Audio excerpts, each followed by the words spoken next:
皆さんこんにちは。今日はツィント・ウンブレヒトのジョリーン・ハンターさんと一緒にいます。ジョリーン・ハンターさんは今輸出部長なんですけども、よく醸造と栽培に関わることもありますので、ツィント・ウンブレヒトのワインに関していろいろお聞きしようと思います。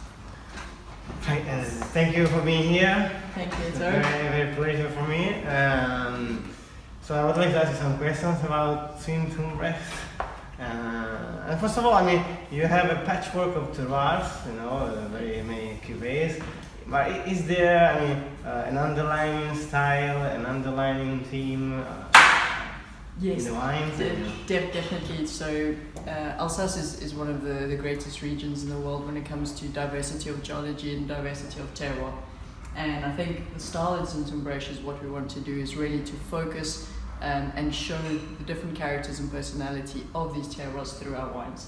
I don't think that there is particularly one terroir that defines Zind-Humbrecht, but really more our philosophy to show the diversity that we have through the grape varieties in Alsace.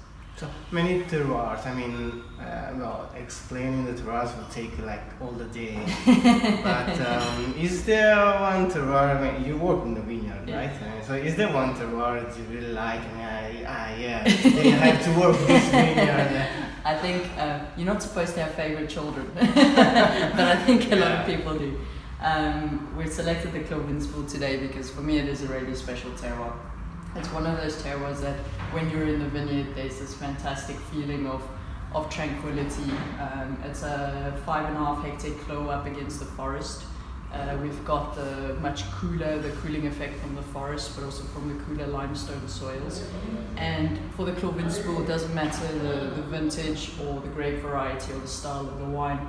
There's always a fantastic purity and precision of the wine. So we've got the Clos Vinspool 2015 Riesling today, and what you'll see here for me, it's a wine that's relatively timid and shy on the nose. It's all about the mineral component. There's this really fantastic acidity. There's very good sort of crushed stones. It's almost Chablis-esque Riesling in a sense. But there's this focus and this intensity on the palate, and it's all based on a ripeness of acidity and a quality of acidity that's very, very interesting. So no, I wouldn't say there's one terroir, but if one terroir is quite close to my heart, would be the Clos Vinspool. Really cool. Yeah. So in the vineyard, I know that you use natural viticulture techniques, and how much is important for you? It's essential. For us, biodynamics is a very important part of our philosophy. We've been working under biodynamics now for 20 years. 20 years. Certified organic and biodynamic. And I think it's a very important tool to really show and express the difference in terroirs. It's helped us to achieve a very interesting balance in the vineyards, balance between the vegetal, balance of life in the soil, balance of vigor.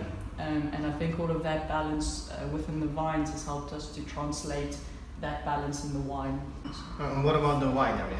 Does the natural winemaking? That definitely, yes, does continue to translate or does continue into the winemaking philosophy. So for us, we within the cellar, we take into account the lunar calendar, for example, when it comes to bottling dates. We always bottle on descending moon.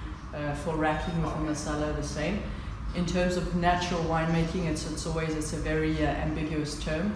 Yeah. We use indigenous yeast, spontaneous fermentations. We have very long fermentations, so we ferment between 3 and 12 months, alcoholic fermentations. We do use sulfur, but in a very reasoned fashion, and that's to protect the wine and to be able to bottle it and to ship it to Tokyo and for us to enjoy. So I also think that Alsace wine, when it comes with food matching, as a point of advantage in Asian cuisine. Yeah. And you tend to pair with spicy food maybe sometimes.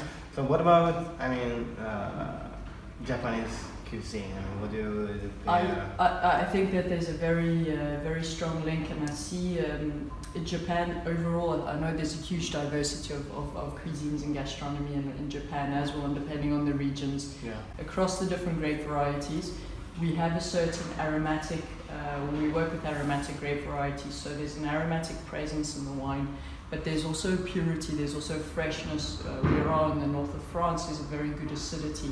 I would say that Riesling is the grape variety really where you're looking to have quite focused, where you need to be quite exact with your pairing.